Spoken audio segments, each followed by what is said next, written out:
con el sindicalista, mirando lo que podría llegar a generar un eventual fracaso deportivo de la selección de fútbol en el Mundial de Qatar.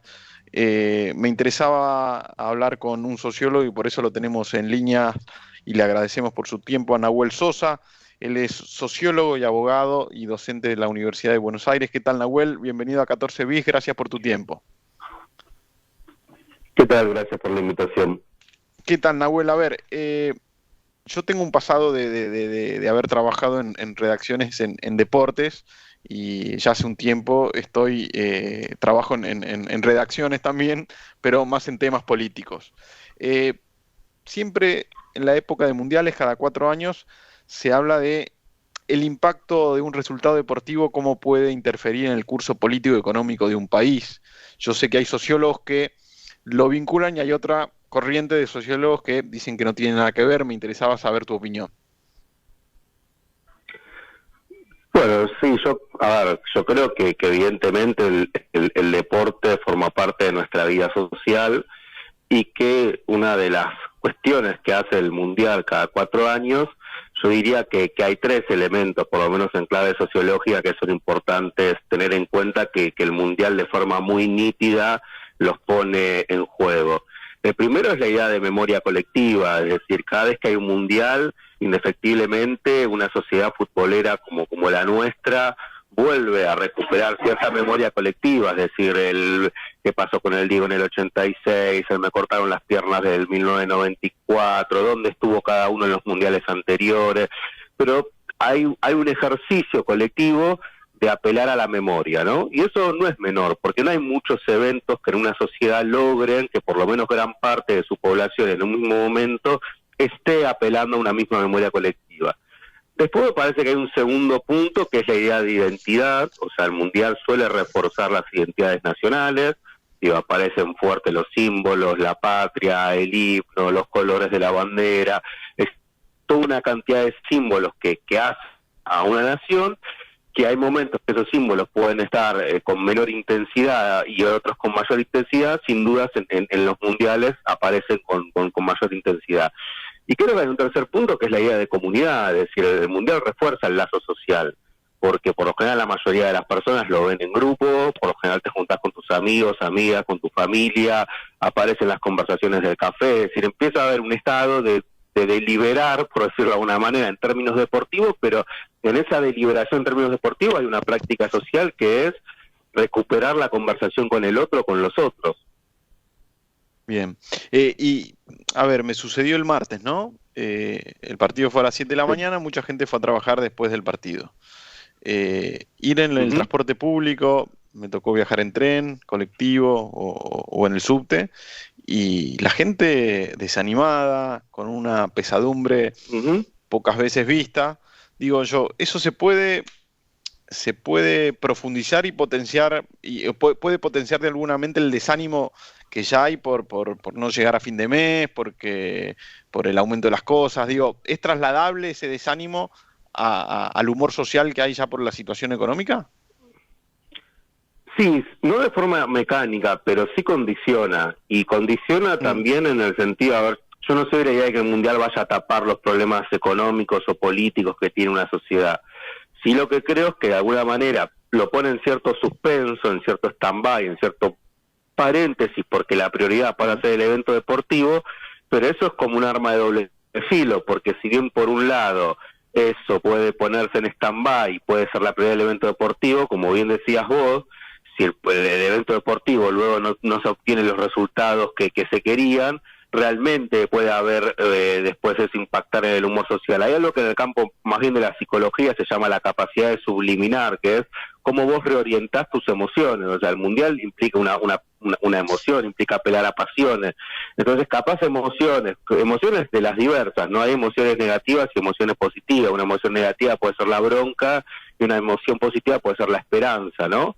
Pero parte de esas emociones que vos antes las condensabas en otras cosas, no sé, en el laburo, tengo la esperanza de que el año que viene me va a ir mejor con el laburo, tengo la frustración y el miedo de que me va a ir peor, la condensás en el evento deportivo que excede ampliamente el deporte. Entonces sí, condiciona sobre todo en una sociedad como la nuestra, que es una sociedad que tiende a ser una sociedad exitista, es una sociedad que tiende a buscar resultados a corto plazo, y es una sociedad que tiende a ser muy pasional en el sentido de esta idea de pasa de la victoria a la derrota, a la resurrección, de nuevo a la derrota, de una forma muy elocuente.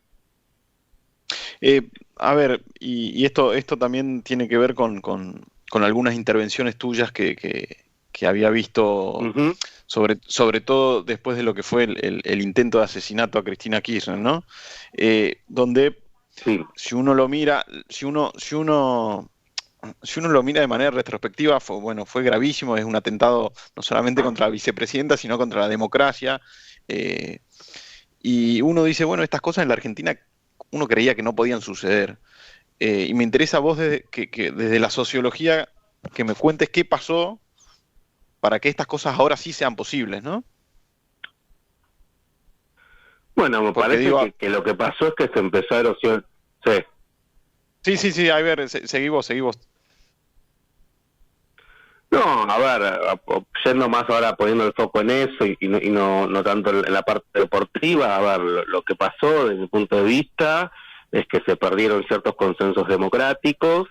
Creo que la pandemia tuvo impactos en el campo sanitario y económico, pero que también tuvo impactos muy fuertes y que a veces capaz no tan visibilizados o no tan instalados en la agenda mediática, en lo que tiene que ver con nuestras subjetividades, con nuestros vínculos, y ese malestar social hizo que de alguna manera crecieran expresiones de extremas derechas, que no es que no existían antes, pero sino que frente a ese miedo, a esa angustia que tuvo la sociedad frente a lo desconocido, como era en su momento el virus, se fue transformando el odio, ¿no? Desde el miedo al odio hay un paso muy corto. Y me parece que ahí aparecieron fuertes lo que comúnmente se llaman los discursos de odio, que son prácticas, sentimientos o creencias que apelan a la negación del otro, ¿no? Entonces aparece esta idea de, bueno, para que el país crezca hay que eliminar a un porción de la población.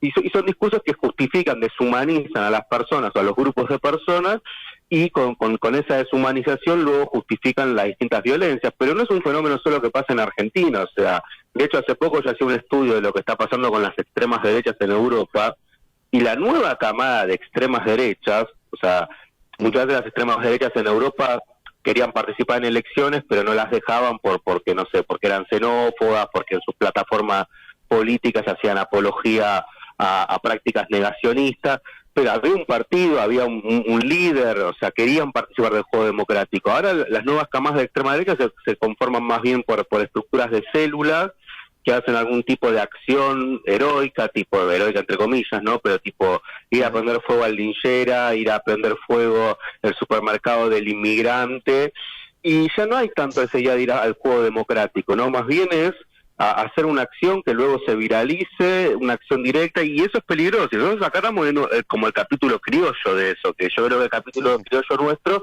está muy atravesado por la lógica civilización o barbarie, por la lógica peronismo-antiperonismo, es decir, por algunos elementos que son propios de la historia argentina. A ver, no casualmente te había preguntado lo del intento de asesinato a la vicepresidenta, porque yo entiendo, y es más que nada es una preocupación, y veo que coincido con vos en que hubo un avance producto de la pandemia, de la situación económica, de que hubo, y también en la región, un resurgimiento de estas extremas derechas, o de este odio, y de algunos sectores muy minúsculos que fomentan el odio. En eso estoy de acuerdo.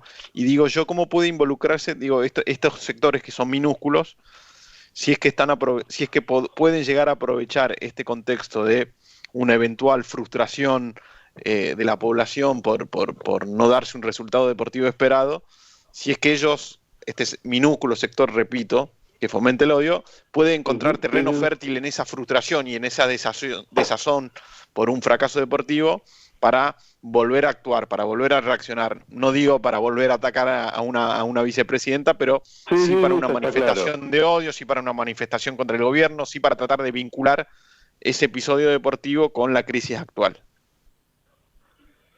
A ver, yo lo que creo que la hipótesis sería la siguiente: a mayor malestar en una sociedad, más terreno fértil pueden tener quienes quieran ejercer los discursos de odio o ejercer prácticas violentas, ¿sí?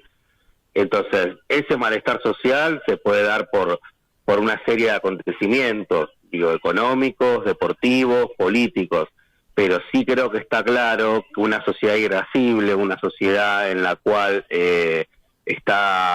hay un humor social que con una tendencia a la baja, al enojo, a la bronca, bueno, sin dudas es un caldo de cultivo para cualquier grupo que quiera de alguna manera. No es mecánica la relación, pero es como esta hipótesis de decir, bueno, en la medida que vos tenés un malestar social, tenés una crisis, tenés una sociedad que es irascible y que empieza a tener distintos elementos, ¿no? Porque, a ver, cuando se construye un malestar, nunca es una sola causa, ¿viste? O sea, siempre son, la sociología siempre, yo trato de tener una mirada multicausal, entonces dice, bueno, no sé, pasó A, B, C, D, eso te construye un escenario. Y ese escenario, si a eso se le suma que no se dan las respuestas correspondientes, sin dudas, quien ejerza un discurso violento va a tener mayor posibilidad de incidir en un escenario de malestar social que, por el contrario, en un escenario de óptimo. ¿Cómo definirías al argentino? ¿Es medio bajón? ¿Es una persona? ¿Somos personas alegres? Me incluyo también. Porque así que muchas veces lo identificamos al brasileño como que el brasileño es más festivo y más alegre, pero bueno, es una impresión que tenemos.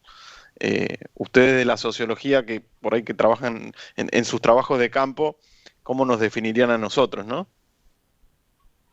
No, viste que hay algo que se llama comúnmente como la argentinidad, ¿no? Que de hecho creo que hay un tema de la Versuit que se llama la argentinidad del palo, que sí habla un poco de eso, de que es el ser argentino.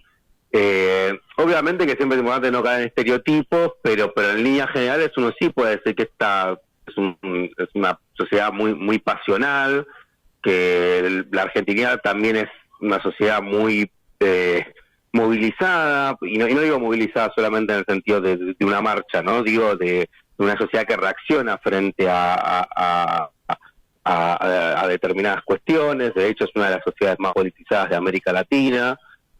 Y me parece que también que hay algo ahí que es muy propio si se quiere, de cierta cuestión de la argentinidad, que tiene que ver con esta idea de